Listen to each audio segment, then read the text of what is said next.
University over the release of a residence manager, Manelisi Mampane, accused of murdering a student. Mampane was granted bail of 10,000 rands. This is after being charged with murder, attempted murder and unlawful possession of a firearm. 5 students were arrested during the demonstrations. Now, protesters say academic activities have been suspended for over 6 weeks now, raising concerns about the academic year.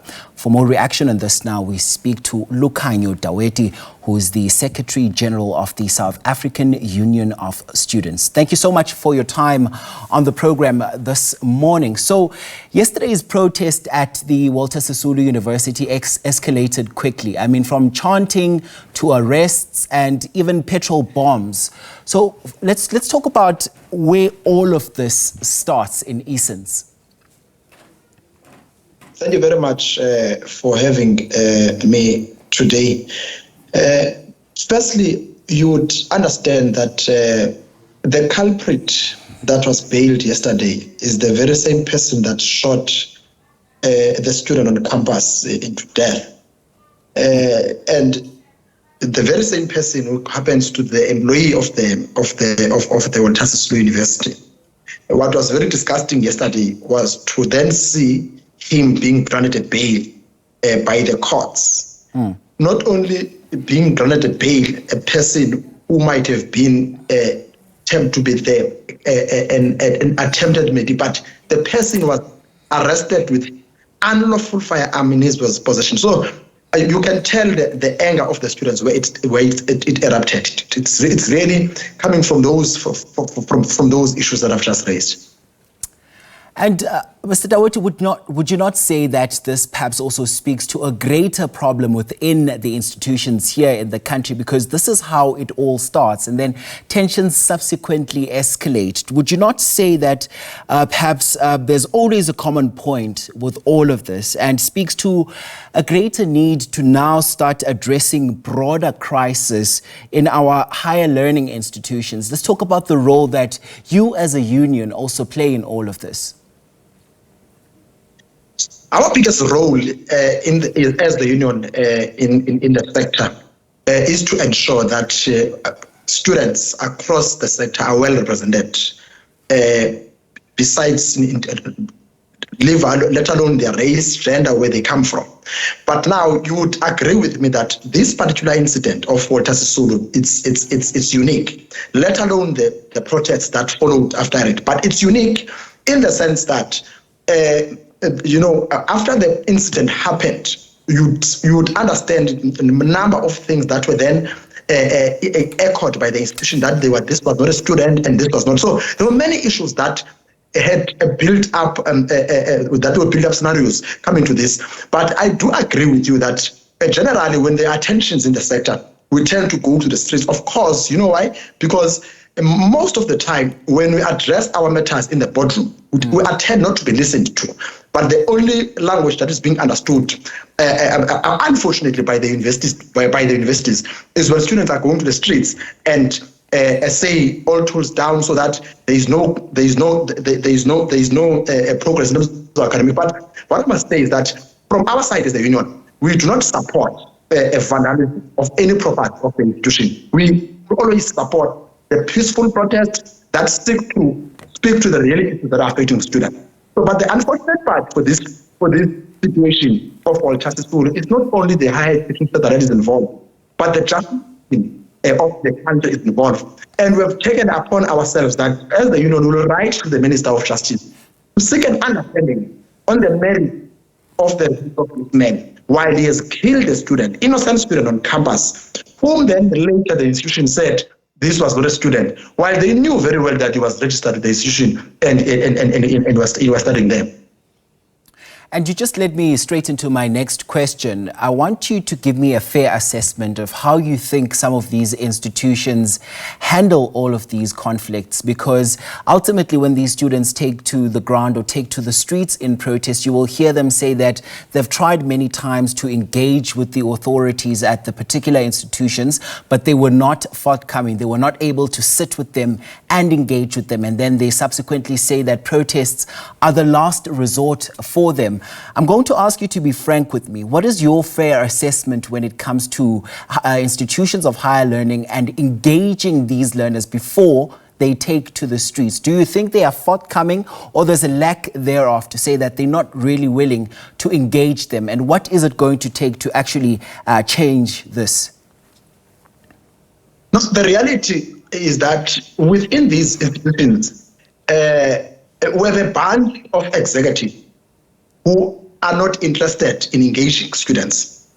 But when these things break out, they are the first ones to go and lie and say, we have tried to engage. Because what are they fixated about is to protect the image of the institution, but without addressing the underlying matters that are affecting students in those particular institutions. So to give me the fair assessment is that institutions, particularly the executive vice chancellors, they are not interested in engagement, ongoing engagement, because you can't say you are engaging only when there is a crisis. There ought to be constant engagement with student leadership, ongoing engagement with student leadership, so that you address the matters. You don't wait for the last moment when there's a deadlock, and then you say you have been engaged in God, while you have only attempted to engage when you saw that now there is a crisis that is coming from the down. And Mr. Daweti, correct me if I'm wrong, I get a sense that it will take all hands on deck, because unions such as yourself, SOS, have also come under harsh criticism, where you have some students saying that you are not really on the pulse of what's happening on the ground for them. And sometimes on many occasions even, they are left to their own devices, you know, where they say that the national bodies appear absent until things turn violent. Let's talk about what steps you usually take, particularly when you get some of these complaints from students, and how do you acclimatize and make sure that some of your reps that are boots on the ground are willing and able to deal with some of the grievances that we see in these institutions? The biggest role that we normally play, like the instance of Walter Sisulu, when there are such issues, we visit the institution, we write to the executive, we seek an explanation of the incident, of what has happened, and how is the institution reacting, and how is the institution is trying to resolve the matter. We don't only end with the institution, but we also engage the Ministry of Higher Education and Training. And in most cases where she visits these places, she is accompanied by the delegation from the union. So, well, maybe they might not be feeling the pulse of the national bodies, thinking that the national bodies are on the day-to-day in the campuses. But on the day-to-day running of the campuses is the student representative councils, which are there on campuses. Ours at the national level is to ensure that when such crises are up, then we ensure that authorities act with speed to try and resolve the matters that are affecting students. So what concrete actions are you calling for, particularly when we look at the Walter Sisulu University, in terms of what would you be saying to its management right now, the Department of Higher Education and Training, as well as the ministry as a broader umbrella? Yes, but the biggest ministry now that we need, because you would agree with me, now that this person was arrested, there was some calmness in the institution, but now he has been released on bail. So now the intervention that we need the most now is from the Minister of Justice, to get the point. Because the reality is that it's clear that the release of this person is causing unrest, particularly on campus, and up until there is a justice for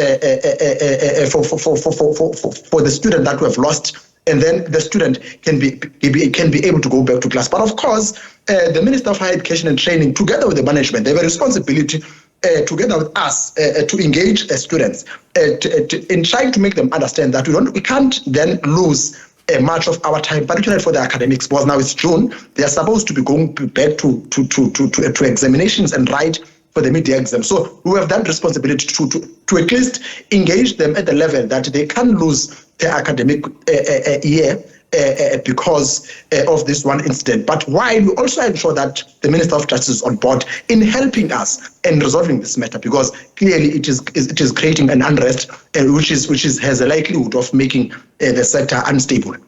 Yeah, but academic activities have already came to a screeching halt for over 6 weeks now. What do you say about that? Yeah, it's unfortunate. It's unfortunate that has been the case, because on this particular instance, I think at Walter Sisulu University, we have a management that is not decisive enough when it comes to deal with these matters. And it's unfortunate that even when this thing came into play, they started to deny it.